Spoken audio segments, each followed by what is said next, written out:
Hello and welcome to the Home of the Ghost Owl, continuing on with our Warhammer The Old World content and our look at the main Warhammer The Old World rulebook.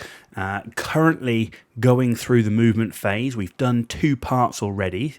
Last time we looked at basic movement. We're now on to part 3, and part 3 is very, very much focused on the charge moves and the considerations around charge moves. And charge is obviously a critical part of the game because, let's face it, that's how you get in combat, and it's a combat game. So first up is the charge move itself. The charging unit must move as many models in its front rank into base contact as possible. The charging unit must reach the charged target by the shortest route possible. The charging unit must move in as straight a line as possible. The charging unit must ensure that it is aligned against the charged target. Now we're going to start looking at those in more detail. So first up is the whole manoeuvring during a charge. And the only manoeuvre, and we looked at those manoeuvres in the last video, and there were 6 of them, but the only manoeuvre a charging unit can perform is a wheel. And the charging unit can only wheel once. So there's no wheeling left and wheeling right. You can only wheel once during its charge. And that is to maximize the number of models that are going to get into base contact.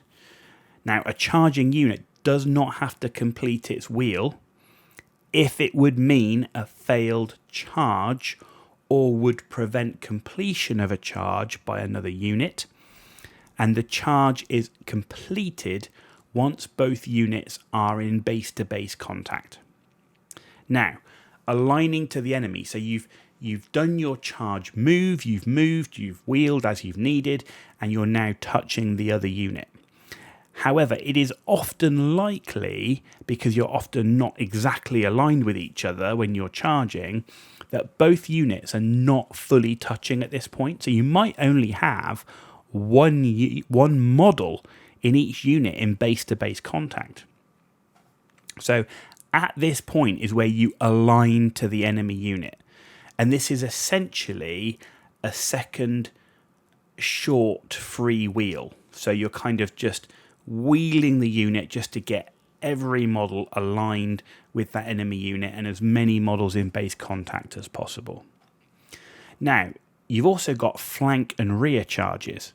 So a charging unit's position determines whether it charges the front, the flank, or the rear of the enemy unit. Now, this is determined during the charge declaration. So when you go, I'm declaring a charge on that unit, at that point, you would determine, is it a front, flank, or rear charge? Now, often a unit is going to be in 2 of the arcs. It's going to be split across them.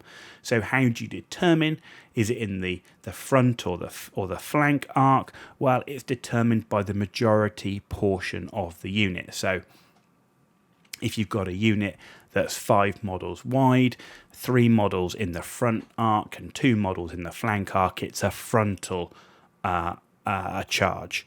Now, however, there could be a position where exactly half of the unit, unlikely in most cases, but it could be that exactly half the unit is in the flank and half the unit is in the frontal arc.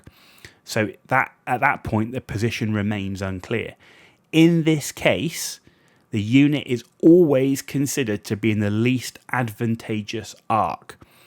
So in that case, the example I gave of the front and the flank, you would then say that it is a frontal charge, and that's because that's the least advantageous arc, because you can't determine where the majority of the models lie because it's pretty much split down the middle. Okay, so unable to align. In rare cases, the charging unit may not be able to align to the enemy unit. In this case, the charge targets now have to try to align. Now, if the charge target is unable to align for whatever reason, then a gap should be left. However, In both the cases where there's either a left gap or the charging target tries to align, the charging unit is considered to have made a disordered charge. Now, if you make a disordered charge, you gain no bonus initiative modifier for charging. Now, that bonus initiative modifier for charging is really important in terms of ensuring about who strikes first. So you want to be avoiding a disordered charge as much as possible. And that's where, again, I come down to the complexity of this phase, the importance of the movement, moving in the right way, setting yourself up for these charges so that you don't have these situations where you could end up with a disordered charge and you don't get that bonus initiative modifier. Now, we also saw that you had to take the shortest possible route to the charge target, which means you could charge through terrain. You could be forced to charge through terrain. This means you may have to move through difficult or dangerous terrain or across low linear obstacles such as hedges or walls, fences, if they're on that shortest route. Now, if this is the case, the charging unit will suffer a -1 modifier to its movement. Now, also, if the unit ends its charge move and 25% or more of its models within the difficult terrain or across the low linear obstacle, that unit becomes disrupted and cannot claim its rank bonus. So again, thinking about charging, are you charging?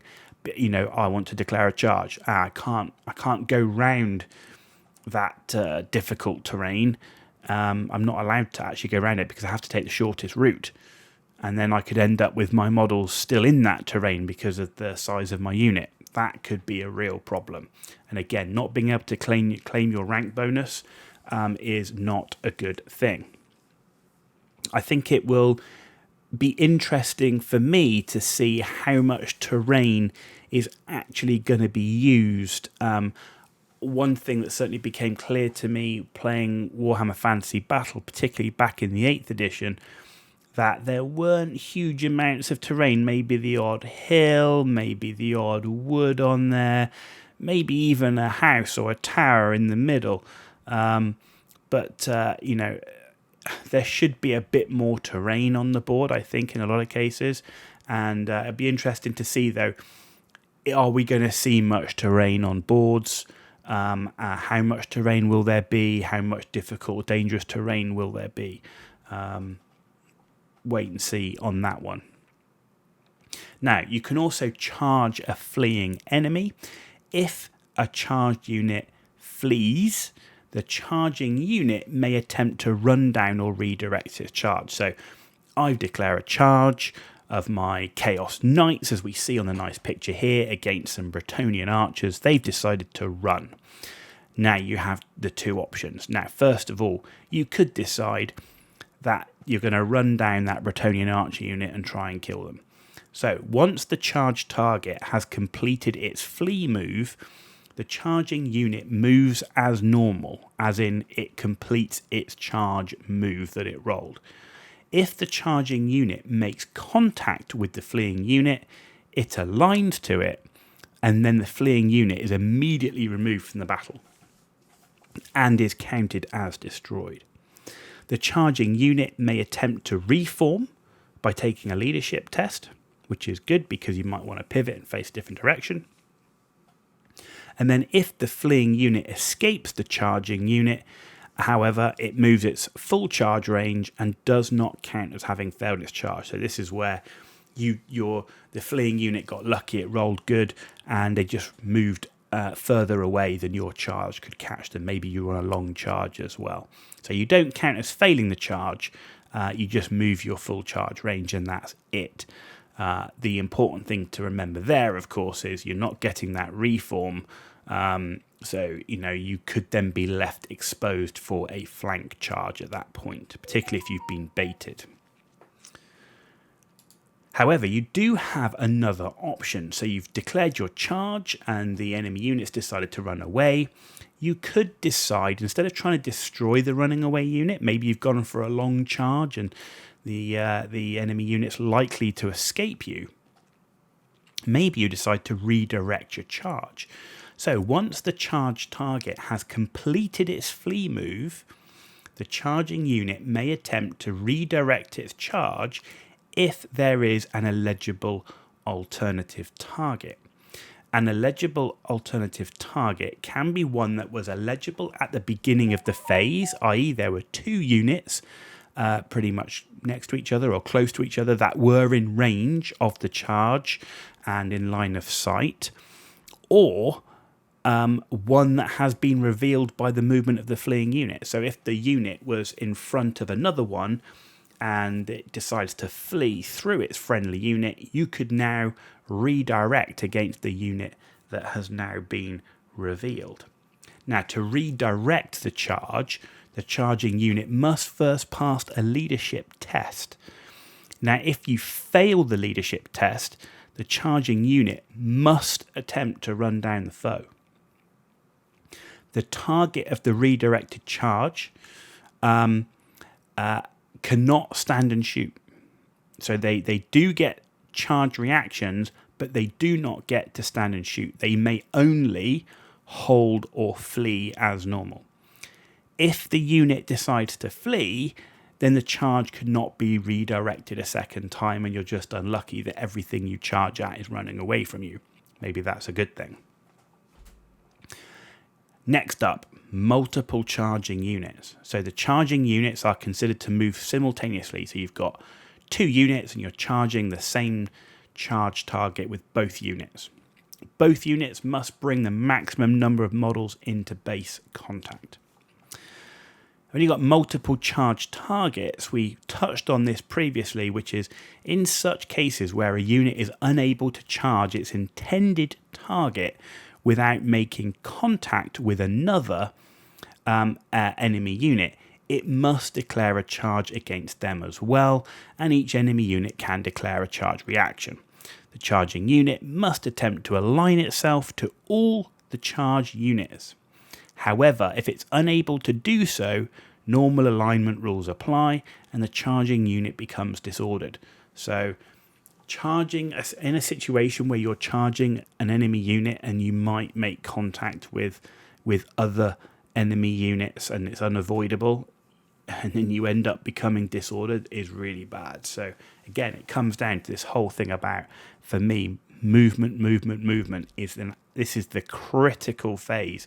Games won or lost in these phases because losing rank bonuses, losing initiative bonuses on the charge can be absolutely key to winning and losing these combats. So a key part there. Next up, however, we have accidental contact. So if a unit is accidentally contacted in its front arc and is not engaged in combat, it may commit to combat or give ground.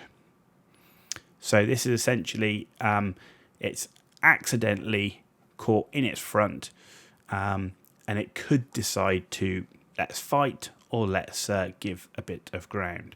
If a unit is accidentally contacted in its flank or rear arc, or it is currently engaged in a different combat, it must move along with any units it's in combat with.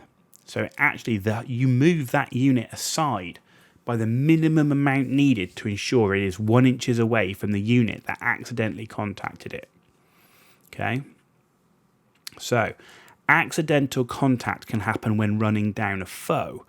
So a charging unit that runs down a foe may accidentally make contact with another enemy unit.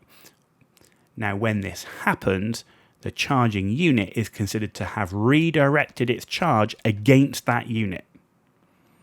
Okay. You can also have an accidental contact during a charge.